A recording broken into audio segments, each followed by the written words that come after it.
My child, stay with me. Because if you leave now, you may miss the answer to something that has been sitting in the center of your chest like a stone you cannot put down. I know you are carrying something tonight. Something that happened that you did not expect. A door that closed before you were ready. A name that was called, and it was not yours. A choice that was made, and you were not the one chosen. And the worst part was not the rejection itself. The worst part was the silence that followed. The moment when you realized it was final, when you understood that no amount of waiting was going to change the answer. And in that silence, a question formed in a place so deep inside you that you have been afraid to say it out loud. Why did they choose someone else? What is it about me that keeps being passed over? My child, I know that question. I know the weight of it. And I know that right now, a part of you is already preparing to agree with the rejection, to pick it up and wear it like it belongs to you. Don't do that yet. Stay with me a little longer. Because what feels like a closing may be the most important turning point of your entire life. Stay with me. I will show you exactly why. There was a woman named Rachel. Rachel had spent 3 years building toward one moment. 3 years of early mornings and late nights at her desk in the corner office on the second floor of a publishing house in Chicago. 3 years of taking on extra projects no one asked her to take. 3 years of mentoring junior colleagues, staying through crises, saying yes when everything in her wanted to say no. She believed, quietly and sincerely, that if you gave enough, if you showed up consistently enough, if you built something real enough, the right doors would open. And then the announcement came. On a Tuesday afternoon in March, in a company-wide email she almost missed, she learned that the promotion she had been quietly preparing for 3 years had been given to someone else. Someone who had been at the company for 14 months. Rachel read the email twice. Then she closed her laptop and sat very still at her desk while the rest of the office carried on around her. Phones ringing, keyboards clicking, someone laughing in the hallway, as if nothing had happened. The next morning, her manager stopped by her desk with a smile that did not reach his eyes and said, "Rachel, don't take it personally. They just felt you weren't the right fit for the next level." Right fit, 2 words that sounded polite, and still cut like a blade. She drove home that evening without turning on the radio. She sat in her parked car in the driveway for 20 minutes before she could make herself go inside. Her hands were cold. Her chest felt hollow, not broken exactly, but emptied out. And sitting in that dark car, she said out loud what she had not been able to say to anyone. "I did everything right. I gave everything I had, and it still wasn't enough. So what exactly is enough? What do I have to become to finally be chosen?" My child, rejection that follows faithfulness is one of the most confusing pains a human soul can experience. Because it does not just hurt. It makes you question the entire story you have been telling yourself about how life is supposed to work. Rachel carried that question home that night. And I know, without any doubt, that you have carried something like it too. And then there was Ethan. Ethan had been rejected from the one thing he had built his identity around. For 6 years he had trained for a spot on a competitive cycling team, a regional team in Portland, nothing famous, but the kind of thing that had kept him sane through a divorce, through losing his father, through the years when everything else felt uncertain. He trained through winters in a garage with a space heater and a playlist he had been building since 2018. He tracked his numbers obsessively, he adjusted his nutrition, he hired a coach for 8 months he could barely afford. And when the selection came, he was not chosen. The coach's voice stayed calm, almost rehearsed. "Ethan, we're going with someone who has more upside," he said. "It's just a strategic decision." Ethan thanked him, hung up, and stood in his kitchen for a long time staring at the coffee maker without making coffee. His shoulders felt like they had been carrying something for 6 years that he was finally allowed to put down. Except putting it down did not feel like relief. It felt like loss. For 2 months after that, Ethan did not touch his bike. He told himself he was resting. He was not resting. He was grieving.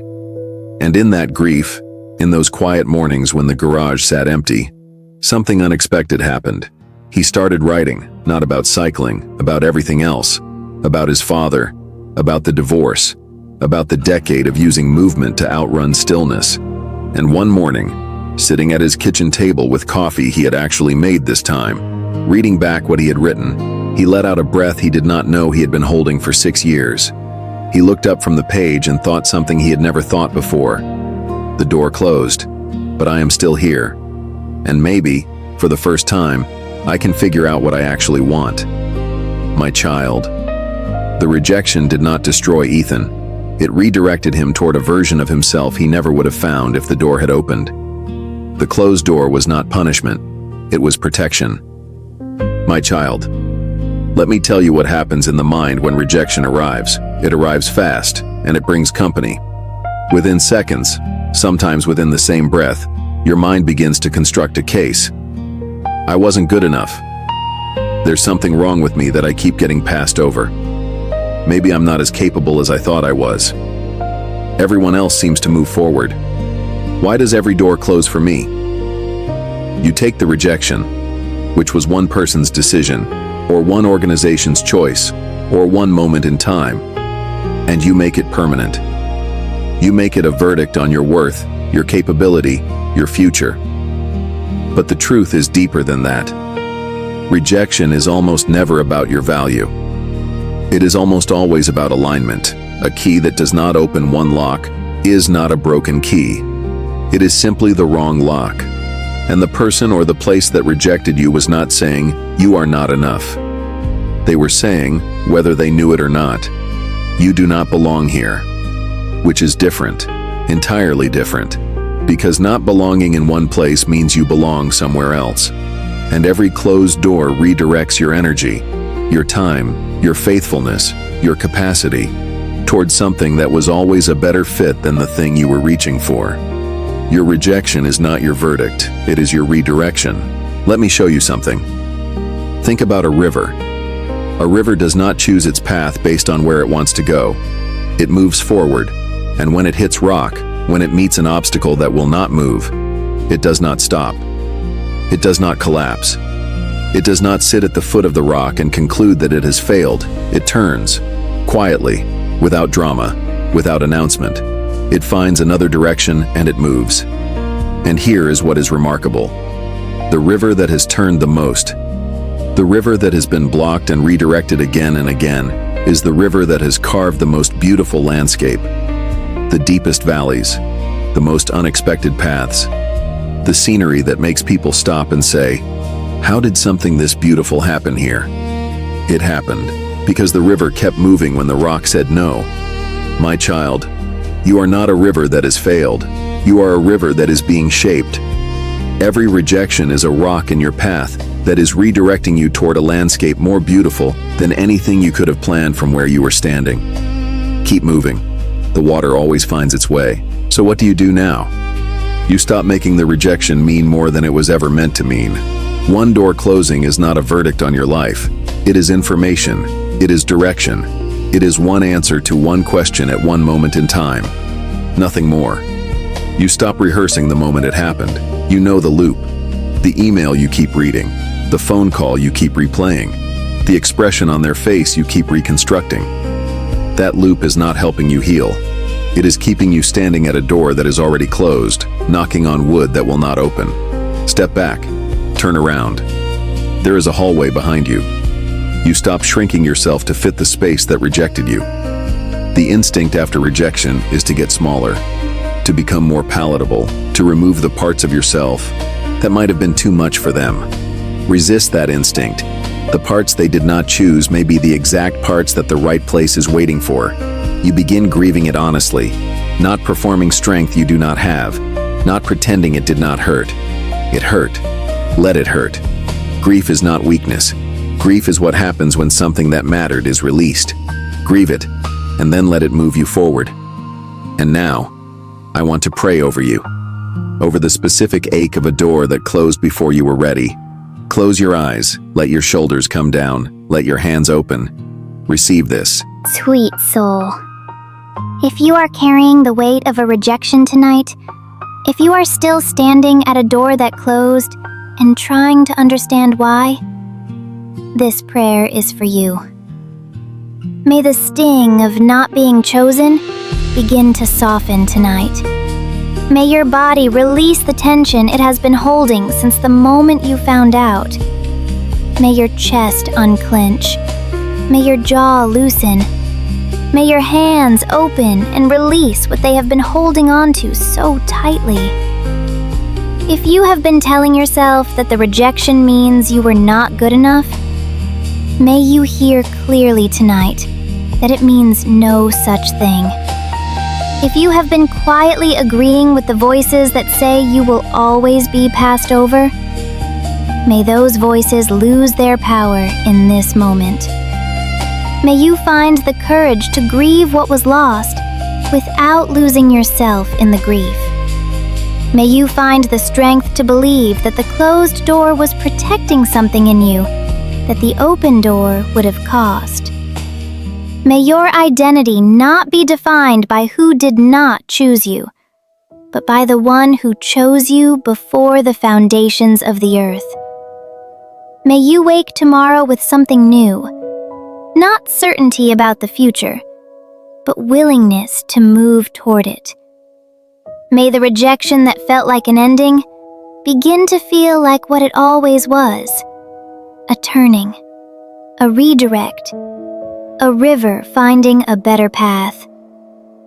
May your peace stand guard over your mind tonight, protecting you from the old voice that tries to turn this rejection into shame. And may you rest, not because everything is resolved, but because you are held while it is still unfolding. You are not what was passed over. You are what is being prepared. Amen. Before I say another word, let me read something to you. Ancient words, written long before your disappointment, long before the door that closed, long before tonight. These words were written long before your loneliness, long before the rejection that made you question your worth. And if any part of you still wonders whether this rejection says something final about who you are, listen. I sought the Lord, and he heard me, and delivered me from all my fears. They looked unto him, and were lightened, and their faces were not ashamed. The righteous cry, and the Lord heareth, and delivereth them out of all their troubles. The Lord is nigh unto them that are of a broken heart, and saveth such as be of a contrite spirit. Do you hear what that means? He heard, he delivered, and the faces of those who looked to him were not ashamed.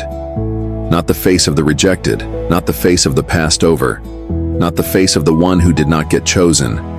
Not ashamed. My child, this rejection did not rename you. He is near, especially to the brokenhearted, and that has always been enough.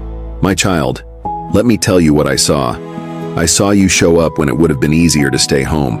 I saw you build something with real faithfulness over real time. I saw you give your best to something that mattered to you, and I saw the moment you found out it was not enough for them. And I want you to know, I was there. I saw all of it. And not one moment of your faithfulness was wasted. Not one early morning. Not one sacrifice. Not 1 ounce of what you gave. Because faithfulness is never wasted, even when the door closes. Especially when the door closes. You do not need to become smaller to be chosen by the right thing.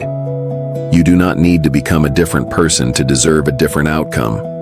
You do not need to erase what you brought to that door, just because that door said no. What you carried was real. What you built was real. What you gave was real. And the right door, the one that was always meant for you, does not require you to arrive with less. It is waiting for exactly what you already are. Say this with me now. Let each word land somewhere true. I am not defined by what was not chosen. I am being redirected, not rejected. I trust that closed doors protect what open doors would have cost. I am still becoming everything I was made to be. My child, the river keeps moving, and so will you. If this reached you tonight, leave one word in the comments. Trust. Let that word be your declaration that you are choosing tonight to trust the redirection even when you cannot see where it leads. And if this sanctuary feels like a place you want to return to, subscribe and turn on the bell.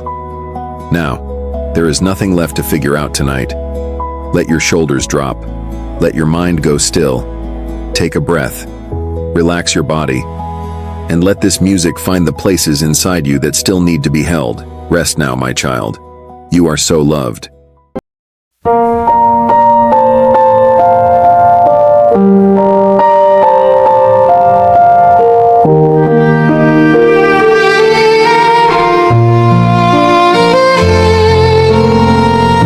I gave it everything I had. I showed up every single day. I built it slow and built it right, and watched them give it all away. I sat inside my parked car, cried.